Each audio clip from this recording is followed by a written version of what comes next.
Well, in today's episode, I want to break down to you how to not just create products, but how to do what every entrepreneur needs to do to keep the lights on. Sell that thing. Most of us know that our motive is to make money, but we never straight up stand in that truth and market like it. Who's the easiest person to get to pay you? People who already got the money. All of you. So when I say this is why you're not getting sales, sometimes you're probably offering the wrong offer for your audience. Have you ever tried your absolute hardest to try to get someone to buy from you, and you're trying to figure out, why are people not buying my product? You put in the effort, you created a great product, but you cannot figure out, how do you find customers? Well, in today's episode, I want to break down to you how to not just create products, but how to do what every entrepreneur needs to do to keep the lights on. Sell that thing. Welcome back to Monetize with Marcus. I'm your host, Marcus Rosier. You know my goal of every episode is to take the questions that you're asking Google, ChatGPT, and YouTube, and to answer them in video form without having to search all over the internet. You can come right here and get your questions answered. And once you've got the answer to your question, I got to show you how to turn that idea into online income. Well, today we've got to answer a very specific question: why you're not getting sales. I mean, it's a hard question to face, right? So let me first ask, what do you do when you're not getting sales? Do you say, hey, I'm taking a day off? Do you scrap the product? Do you go and start scrolling? Do you go and start looking at other people's stuff and you're trying to figure out, like, yo, what are they doing that I'm not doing? Now, if we're being honest, let me just kick it with you, because you know I'm your cousin on the internet, right? We cousins. So here's what you got to know. I got to be honest, and you got to be honest. You're not hating on people, but you got to admit, sometimes you look at some of the stuff that people are doing to make money, and you be like, I know my stuff better than that. Like, have you done that before, where you saw somebody's stuff and you're like, and did they sell this for how much? $1,000 for this? You looking at people, of course, like $5,000 for this? You're not hating, you just got questions. And you're trying to figure out, how are they getting the money that you feel like you deserve and should get? Now, nothing's wrong with that. I don't want you to feel like it's wrong to ask those questions, because I believe that's the foundation of you being able to see what are people doing in the market and being able to make adjustments. So I want to break down 3 things you're doing of why you're probably not getting sales, so you can make those adjustments and start having people tap in their pocket like, baby, where my credit card? Where my credit card? All right.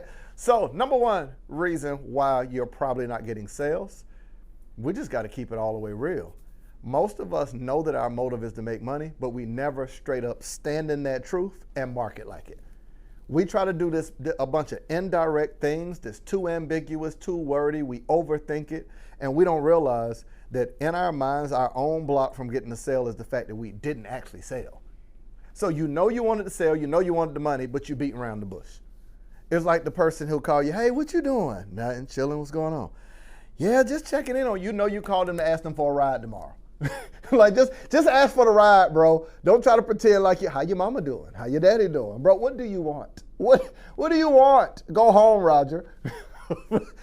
Sometimes when we show up online, it is okay to straight up have a conversation with people and talk about, I created this specific thing for you to be able to help you do this specific thing, to be able to help you in a faster, easier, more effective way do it. I'm going to price it at a price that allows me the opportunity to give you my undivided attention, help you, and serve you. That's a clear offer. It tells the person what your motive is and why you created the product. It is okay to create content that specifically tells people, this is what I created, this is why I created it, this is why I'm charging this much. Why does Marcus Rosier charge high ticket? Because I want the ability to answer every question my clients ask without saying they ain't pay me enough for that. I know me. If you give me $100 and you keep asking me questions, I'm going to at some point feel like you're taking advantage of me. So I got to make sure that you feel supported, you feel served, but I don't feel taken advantage of. See, that's a clear motive. Can you see already that's probably a mistake you're making? You're charging too little with the intention of not giving them everything. So the person you feel like they didn't pay enough, but the person says, I paid you what you asked me. You asked for 100, I gave you 100. You can't choose now to give me less because you realize it's costing you more time and more effort. Increase the price, don't lower the service. Because now you ruined the relationship you can have with a customer, and you didn't make enough money to give them your undivided attention. Because if you undercharge based on that, guess what ends up happening? Soon as the person pays you, you're off to go try to find a new customer, and you don't have enough time to even serve the one that just paid you. You don't have time to sit with it and say, I want to improve my process. I want to add more layers. I want to film videos to add to a portal for people that already paid me. You can't do that unless you're making money. So when your motives are pure, you realize me making money is the best thing that I can do for my previous clients. Why? Because I don't have to be in a rush to find new people. I can serve the ones that I have. I can improve my process. I can make time to train my team so they can better support. We just shifted whole new softwares and everything, which is a tough thing to do because you got to not only research, find the process, find the software. Me as the leader have to sit and learn it, then train the team. Now you lose valuable productivity time that your team could be working because they got to be spending time training on the new software. So that means 2-3 days, they can't respond or do any other things you pay them for. They're just learning a new thing. Well, Marcus, why do it? To better support the people you currently have. You get it now. So number one reason why you're probably not getting sales, because you're not asking for it. You're not asking for the sale because you think asking for the sale will lose the sale. And I'm telling you, not asking for the sale is losing the sale. You know who's like, fellas, come here. You know what girl will go out on a date with you? The one you ask. You know which one won't go out on a date with you? The one you don't ask. Why? She's going to feel like he must not be that serious. Why? He never asked me. Well, you should know how I feel about you. I text you every day. Yeah, but you don't be talking about nothing. Well, how does that relate to social media? You post every day, but you don't ask them people to go on a date with you. What's a date? Webinars. What's a date? A virtual experience where you get to spend time with them longer than the 30 seconds of scrolling in the dating pool of other people's content. When do they spend exclusive time with you and your content? Invite them on a date. When's the last time you went to the internet and invited them on a date and said, I am thinking about planning out my content. I would love to know who would want to be a part of a virtual Zoom where we plan our content together. In between that, I'll actually be teaching you how I choose what content. So not only will we plan together, I'll be teaching it to you. At the end of it, a few of you will get an opportunity to be a part of my new program that I'm actually rolling out. One to help you plan your content, launch your content, blah, blah, blah. See what I just did? I'm telling you what my motive is, to invite you into a date with me to learn the thing that I plan on selling. And I'm telling you in advance that for some of you that are there, I'm going to sell it to you. Guess what happens? Everybody that shows up, they're not surprised when you ask them, what's up? So what we doing? You want to come back to my place? They ain't shocked. If you say, hey, come on, fellas. Hey, you know what I'm saying? You want to hang out and go grab something to eat, and then afterwards we go chill in the jacuzzi at my place. She ain't shocked when you ask her to come get in the jacuzzi. But if you invite her on the first date and then say jacuzzi, scram, you creep. Okay, you're like, that's a little crass. Okay, I'm sorry. But you get my point. I got to give dating examples because y'all be tripping. Y'all know y'all my cousins. So number one reason why you're not getting the sale because you're not asking for the sale. Number two reason, should we go to the board and write this out? Yeah, let's write this out. So number one reason, let's do number one right here. Number one reason, you're not asking for the sale. You're not asking for the sale. All right. Oh, there we go. For the sale. I'm talking about in content, in DMs. Where can I find you online telling me how I can buy from you? No. Pull out your phone right now. Pause me.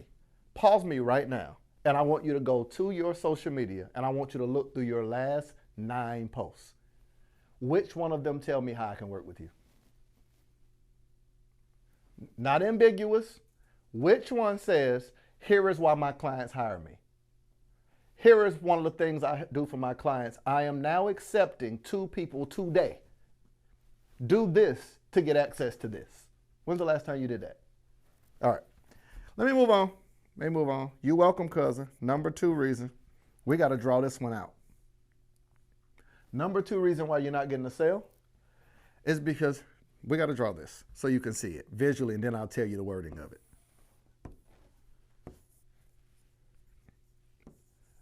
Wrong offer for your audience. Wrong offer for your audience. So let me stand here and explain what I mean. Every person, now let's just say everybody that is on this spectrum are people that are aligned with the thing you sell. That's why it's in one straight line. These are the people that are aligned with the thing that you're selling. Makes sense? So this is you. At certain parts of your journey, let's just say this is you, right? So this is like, yo, I'm aligned spiritually, mentally, emotionally, financially. What is that alignment? However, every person that is on this line has different questions and different money they're willing to spend to have that question answered. Some people refer to this as a pain point. However, every customer is not paying to remove a pain point. Some customers are paying to support the solution, the pain point they already paid to remove, meaning they paid somebody else already to remove the pain point. What do you have to offer for a person that's removed their pain point and they're experiencing success and just need a new strategy or a system to support it? Sometimes you're offering the wrong offer. You're offering a pain point offer instead of an offer that helps someone to create a process to support their success. Everybody, how to make your first $3,000. Everybody ain't trying to make $3,000. Some people already made it. How to make your first 5 figures. Everybody is not trying to make their first 5 figures. Some people already made it. Who's the easiest person to get to pay you? People who already got the money. All of you. So when I say this is why you're not getting sales, sometimes you're probably offering the wrong offer for your audience. If I'm here, I got level 1 questions. If I'm here, I got level 2 questions. If I'm here, I got level 3 questions. Typically, the further you get in the alignment of your business, you aren't dealing with people that just want more information. You're dealing with people that want to know, how do I take what I already know? Don't teach me nothing. Tell me how to take what I know and create a strategy to get a result from it. So you're now talking strategy related. You don't even, people at this level, when you say, hey, you're going to get 27 modules, you lost them. Why? They don't want 27 modules. They don't even want to watch no video. What do they want? They want to hire your team to do the thing that you can do for them. See, you see what I'm saying? This is one of the major reasons why people are losing sales right here. Because I keep finding entrepreneurs that only, let me say it this way. I keep finding entrepreneurs that are only trying to work with people that are struggling, that are uncertain. There's a concept, and I don't want to get us off track, that I'm going to teach my inner circle that I call closest to the whole clients. Meaning, you ever played that old game? What's the little game? Is it skee ball? Is that what it is? The little ball and you roll it, right? What's the easiest one to get? The ones in the middle. What's the hardest one to get? The one to the left and to the right, right? So you play skee ball, you ever notice you try to get the one to the left and you end up getting 0? But when you keep doing the first one, it's easiest to get, but you hit it more consistent. You know what I'm saying? So you got 10, 20, 30, 40, 50, and then them 2 top ones is worth 100. You're behind me trying to get that 100, but what? You miss it, right? You don't get it very often. Imagine if those holes are clients that are sales. They're harder to get. Who do you want to market to? Closest to the whole clients. Well, who's closest to the whole? The person that already is aware they have a problem and ready to pay for it. Who's hardest to get? The person you got to convince they have a problem, the person you got to convince that they should pay, the person you got to convince that you're the best person to work with. It takes a lot more balls or a lot more tries or a lot more content or a lot more process to make you aware of the fact you got a problem, teach you the information on how it can work for you, convince you on I'm the person that can help you, then convince you on the price point. It takes you 4 or 5 tries. But who's the person that you need? People who are already indoctrinated with your message, closest to the whole, already showed interest. So this is number 2 reason. The wrong offer to your audience. I want to challenge you to say, when's the last time you tried to sell to someone that was not in the beginning of their journey, but someone who already had money, was already ready to buy? What message do you have for them? And number 3, third reason why you're not getting a sale. Number 3, was that good? Was that as good for you as it was for me? Number 3 reason why you're not getting a sale. When we go, no follow-up. No follow-up. No follow-up. Now, I'm going to just do this really quick.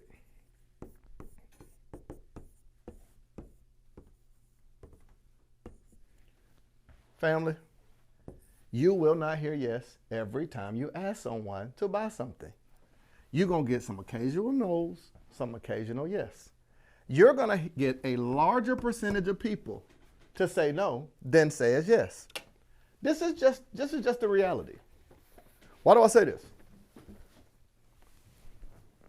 What percentage of what do you think is a high percentage for a sales close rate? Anywhere between like 18 to 23% is actually considered high. If you do a live event or a virtual event, a 20-something 30% close rate is very high. If you send out an email, a 10 to 20% close rate is very high. That means majority of the time, 80% of people say no. If you don't have a follow-up sequence, you have lost the sale. Why? Because your goal is not to just focus on those who said yes. Your goal is to have a follow-up for the 80% that said no. Because you can turn 20% into 40% if you're willing to follow up. You can turn 40% to 60% if you're willing to follow up. I'm willing to do an event where only 10% say yes and say for the next 90 days, I'm working on converting 90%. How much money are you leaving on the table? Because people said no and you had no strategy to follow up and to nurture them. Come on, fellas. I want everybody that's listening to me, let me lean forward. I want you to follow after my boy, Stephen Urkel. Stephen Q. Urkel. My man was willing to change his genetic makeup and become Stefan Urkel. For his lady Laura. My man was averaging a percentage of all no's. Go home, Steve. Now, I use the example because you're born in the 90s, you know it, but the show ended with Steve getting his girl. I'm telling you, what if you dump your email list? Watch this strategy. Here's what I want you to do. Here's the takeaway. I want you to go to your email list, and I want you to look at, pull all the people that are on your email list that have not bought from you, that aren't a client, aren't a customer. What's the difference? A client is someone who works with you, a customer is someone that bought a digital product, etc. Take all the people that were customers that bought a digital product, and your goal is to turn them into a client to get them to buy your service. Take all the people that are not a client that didn't buy nothing, and your goal is to create a follow-up strategy to get them to either come to a date with you, virtual event or something of that nature, or to buy from you, sales call, etc. How much money do you think you can make by just reaching out to people that have not said yes yet? I'm out of here, y'all. These are so good, I'm telling you. You ain't no need to Google, Chat GPT, none of that. I just gave you a strategy of why people are not buying from you. Do me a favor, click the subscribe button. I got a major goal, family. I want you to make me go to my bio on Instagram and change my profile to podcaster, YouTuber. I don't even want to be a coach no more. I want to resign. Hey, y'all, this is my farewell speech. I'm not coaching no more. What you doing? YouTube, family, YouTube. All right, so subscribe to the channel if this has been valuable to you, and also drop a comment. I want to hear from you. If you have questions, I'm going to make time each week to answer questions, as well as if it's a lot of the same question, I'll actually turn it into an episode, all right? Until next time, if you need me, you know where to find me. I'll be over here minding my online business. I'll see you in the next episode.